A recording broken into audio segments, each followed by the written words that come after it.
இந்திய கம்யூனிஸ்ட் கட்சியோட வயசு 100, தோழர் நல்லக்கண்ணையோட வயசு 101. தன்னோட வாழ்க்கையோட பெரும் பகுதியை கட்சிக்காகவும் மக்கள் போராட்டங்களுக்காகவும் சேவைகளுக்காகவுமே செலவிட்டவர். தோழர் நல்லக்கண்ணையாவை ஒரு இன்ஸ்பிரேஷனாக எடுத்துக்கலாமான்னு கேட்டால், அரசியலில் அவர் ஒரு சிறந்த அரசியல்வாதியாகவும் அவர் நம்ம இன்ஸ்பிரேஷனாகவும் எடுத்துக்கலாம். ஆனால் பணம் சேர்க்குற விஷயத்தில் கண்டிப்பாக எடுத்துக்கவே கூடாதுன்னு தான் நான் சொல்லுவேன்.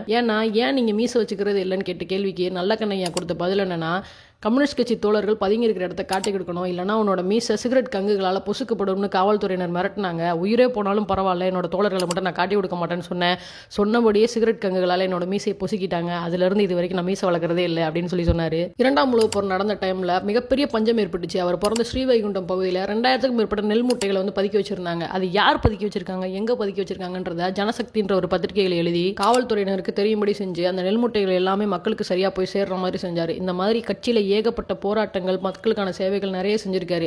அவர் பண்ண சேவைகளுக்காகவே கட்சியினர் எல்லாரும் சேர்ந்து 1 கோடி ரூபாய் வசூலிச்சு அவர் கையில் கொடுத்தப்போ அந்த 1 கோடி ரூபாயும் கட்சிக்கு திரும்ப கொடுத்துட்டாரு. அதே மாதிரி தமிழ்நாடு அரசு அவரோட சேவையை பாராட்டி அவருக்கு அம்பேத்கர் விருதும் 1 லட்சம் ரூபாய் பணமும் கொடுத்தாங்க. அதுல பாதிய கட்சிக்கும் மீதிய விவசாய தொழிலாளர்களுக்கும் கொடுத்துட்டாரு. இப்படி அரசியல்ல வேணா அவர் இன்ஸ்பிரேஷனா எடுத்துக்கலாமே தவிர பணம் சேர்க்கிற விஷயத்துல இன்ஸ்பிரேஷனா எடுத்துக்கவே கூடாது அப்படின்னு தான் சொல்லுவேன். ஏன்னா என்னை பொறுத்த வரைக்கும் அவர் பணம் சேர்க்காது தப்புன்னு தான் நான் சொல்லுவேன். இப்படி பணம் சேர்க்காம வாழ்ந்த எத்தனை தலைவர்களையும் அவங்களோட குடும்ப குட்டிகளையும் நம்ம கொண்டாடிட்டோம். பரம்பரை பணக்காரராக இருந்தவர் தான் வஉசி ஐயா. நாட்டுக்காக 2 கப்பல் வாங்கி விட்டு செக் இழுத்து கடைசியில் ரொம்ப கஷ்டப்பட்டு தான் இறந்தாரு.